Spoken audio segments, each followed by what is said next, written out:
Hello everyone. In this video, we are going to exercise 4.5 and solving its remaining problems 12 to 18. Other problems were solved in the previous video. So here we go for question number 12. In 12th question from page number 132, let A equal to this matrix and B equal to this matrix. We need to verify that AB the whole inverse would be same as B inverse into A inverse. To verify the result, we should find the value of left hand side and also the value of right hand side. दोनों side की values हमको find करके check करना पड़ेगी कि equal आती है कि नहीं. A B the whole inverse की वैल्यू फाइंड करने के लिए first we need matrix A B. So we multiply A with B, writing value of A here, writing value of B here, and then multiplying them. It is of order 2 by 2. It is also order 2 by 2. The result is also written as order 2 by 2 matrix. And then we multiply the two matrices. To multiply them, this A11 comes as first row, first column. Corresponding elements should be multiplied and added. 3 6 are 18 and 7 7 are 49. 18 plus 49 should be there. Thereafter, we need A12. To get A12 with first row, we require second column. I don't need this. I don't need this. Let them go. For A12, I need first row, second column. When we multiply these corresponding elements, we get value of A12. Similarly, we can get A21 and A22. Value for matrix AB comes as this. And now to get AB the whole inverse, we will have to apply this formula. Means to get inverse of matrix AB, I need determinant of AB and adjoint of AB. Okay, so checking determinant of AB.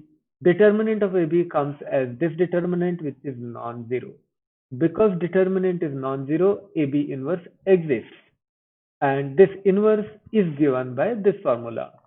Determinant is known to us. Now we are going to find adjoint AB. For adjoint AB, we can use this direct approach. We interchange first and last element, and we will change sign of other two elements. First and last element of this matrix AB will be interchanged, and sign of other two elements will become opposite. That way, adjoint AB comes as this. Adjoint AB आपको इस AB matrix से मिलेगा. First last element को आप interchange करना है और बाकी के दोनों एलिमेंट तो वही रहेंगे, बट उनका साइन अपोजिट बना देना है. -87 -47. इस तरह से आपको एडजॉइंट AB मिल जाता है. And when you put the values you will be getting AB the whole inverse. Equation number 2. AB the whole inverse यानी आपको लेफ्ट हैंड साइड मिल चुका है. अब राइट हैंड साइड के लिए आपको B इनवर्स चाहिए, A इनवर्स चाहिए, और उन दोनों को आपको मल्टीप्लाई करना पड़ेगा. ओके, तो B इनवर्स के लिए पहले तो आप डिटर्मिनेंट B निकालेंगे और चेक करेंगे कि इट इज नॉन जीरो. क्योंकि डिटर्मिनेंट B नॉन जीरो है, B इनवर्स एग्जिस्ट करता है. A इनवर्स के लिए आप डिटर्मिनेंट A भी निकाल लीजिए. डिटर्मिनेंट A1 आता है, वो भी नॉन जीरो है, तो B इनवर्स A इनवर्स दोनों एग्जिस्ट करते हैं. B inverse will come with this formula, A inverse will come with this formula. दोनों डिटर्मिनेंट्स तो आप फाइंड कर चुके हैं. अब आपको दोनों का एडजॉइंट फाइंड करना होगा. एडजॉइंट B के लिए again interchange first and last element, change sign of other two. In B आपको एडजॉइंट B मिल जाएगा. एडजॉइंट A के लिए भी वही करना है. Interchange first and last element, change sign of other two. In matrix A आपको एडजॉइंट A मिल जाता है. दोनों का वैल्यूज आप पुट कर लेंगे तो आपको B इनवर्स मिल जाएगा और A इनवर्स भी मिल जाएगा. इन दोनों को फाइंड करने के बाद आपको मल्टीप्लाई करना पड़ेगा. B inverse into A inverse, तब आपको राइट हैंड साइड मिलेगा.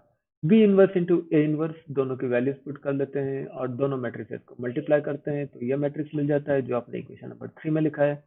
अब देखेंगे इक्वेशन नंबर 2 में जो मैट्रिक्स लिखा था हमने राइट में, 1/2 -61 87 47 -67, सेम मैट्रिक्स आपको यहाँ पर मिलता है. यानी इक्वेशन नंबर 2 एंड 3 से आपने वेरीफाई कर लिया है कि AB the whole inverse equals B inverse A inverse. बहुत सिंपल क्वेश्चन है. जस्ट आपको इनवर्स ऑफ ए मैट्रिक्स का डेफिनेशन पता होना चाहिए और मैट्रिक्स मल्टीप्लीकेशन पता, ये दोनों आपको आता है, उसका प्रैक्टिस कर लें। क्वेश्चन इस टाइप के आते हैं बोर्ड एग्जाम में। Another important type of question is question number 13। 13 में a equal to this matrix, show that a square minus 5a plus 7i equals 0. Hence, means using this, find a inverse. यहाँ पर आप a inverse find करने का एक और नया method देखने वाले हैं।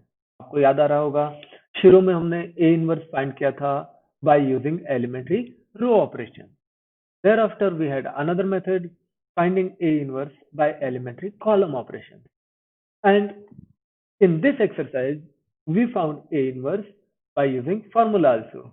Using the formula a inverse equal to 1 upon determinant a into adjoint a. तो इस तरह से आपके पास 3 मेथड्स हो चुकी हैं a inverse के लिए अभी तक। a inverse by elementary row operations, a inverse by elementary column operations, a inverse by this formula. और इस क्वेश्चन में आप एक और स्ट्रेटेजी देखेंगे। आप a inverse फाइंड कर सकते हैं using an identity like this also. अगर कोई आइडेंटिटी इस तरह की आपके पास है तो उससे भी आप a इनवर्स फाइंड कर सकते हैं। ये फोर्थ मेथड हम यहाँ पर देखेंगे फाइंडिंग a इनवर्स के लिए। ओके, तो पहले हमारे पास 2 पार्ट्स हो गए। पहले पार्ट में तो आपको आइडेंटिटी प्रूव करना है। आइडेंटिटी प्रूव करने के लिए आप a इनवर्स फाइंड करेंगे, a को a से मल्टीप्लाई कर लेते आपको, सॉरी a स्क्वायर फाइंड करेंगे, a को a से मल्टीप्लाई कर लेते आपको a स्क्वायर की वैल्यू इक्वेशन नंबर 2 में मिल जाती है। और उसके बाद में आप लेफ्ट हैंड साइड लेकर के उसमें वैल्यू डाल दीजिए, A square minus 5a plus 7i। A square की वैल्यू आपने लिख दी, माइनस 5 टाइम्स ए लिख दीजिए, plus 7 times I. I for identity matrix of the order of A. दूसरे मैट्रिक्स का जो ऑर्डर होता है वही आइडेंटिटी का ऑर्डर होता है।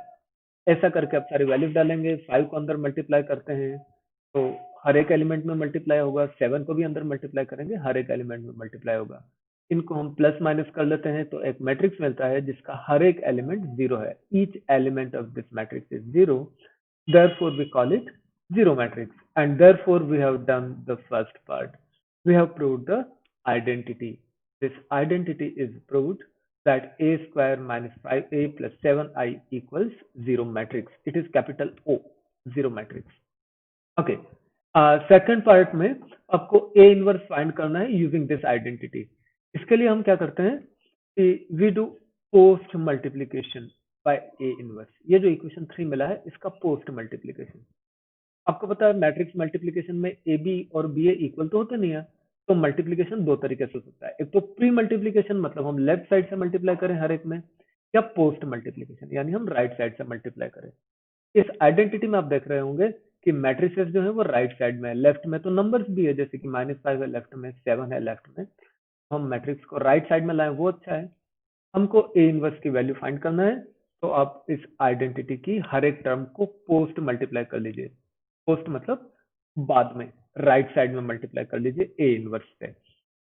ये बन जाएगा आपको A square A inverse minus 5a A inverse plus 7i A inverse equal to 0 matrix into A inverse. और ए स्क्वायर ए इनवर्स आप सिंप्लीफाई कर सकते हैं, A into A inverse is I. ये एक प्रॉपर्टी आपको याद आ रहा होगा, जिनको नहीं याद है प्लीज आज ही लर्न कर लें। ए इंटू ए इनवर्स हो या ए इनवर्स इंटू ए हो, हमेशा आई होता है। यह भी एक आइडेंटिटी की प्रॉपर्टी है कि आइडेंटिटी मैट्रिक्स में हम किसी दूसरे मैट्रिक्स को मल्टीप्लाई करते तो दूसरा मैट्रिक्स ही मिलता है, इसीलिए हम इसको आइडेंटिटी मैट्रिक्स कहते हैं। कि आइडेंटिटी मैट्रिक्स से किसी भी दूसरे मैट्रिक्स को मल्टीप्लाई करने से उस दूसरे मैट्रिक्स की वैल्यू में कुछ फर्क नहीं पड़ता। तो आई इंटू ए इनवर्स की वैल्यू आपको ए इनवर्स मिल जाएगी। अगेन जीरो मैट्रिक्स का प्रॉपर्टी है कि जीरो मैट्रिक्स को किसी से मल्टीप्लाई करें तो जीरो मैट्रिक्स ही मिलेगा। इस तरीके से आपको ये वाला इक्वेशन मिलता है। आपका गोल था ए इनवर्स फाइंड करना, तो आप ए इनवर्स वाली टर्म को यहाँ पर रखेंगे, बाकी मैट्रिक्स को उधर भेज देंगे। और ए इनवर्स वाली टर्म को इधर रख के बाकी को उधर भेजने के बाद आप 7 को भी उधर भेज दीजिए। 7 को राइट साइड में ले जाएंगे तो 1/7 बन जाएगा। तो फाइनली ए इनवर्स की वैल्यू आपको मिल जाती है 1/7 टाइम्स 5i माइनस ए। ओके, 1/7 तो बाहर होगा, आप 5 टाइम्स आई की वैल्यू लिखेंगे माइनस ए की वैल्यू लिखेंगे, सिंप्लीफाई करेंगे तो A inverse will finally be coming as this. तो यहाँ पर आपने एक नया मेथड देखा एक आइडेंटिटी को यूज करके ए इनवर्स फाइंड करना। हमेशा आइडेंटिटी को आप पोस्ट मल्टीप्लाई कर लीजिएगा ए इनवर्स से। जब भी आप ऐसी आइडेंटिटी को ए इनवर्स से पोस्ट मल्टीप्लाई करेंगे तो रिजल्ट में एक ही टर्म ऐसी होगी जिसमें ए इनवर्स होगा और बाकी चीजों की वैल्यू आपको पता होगी।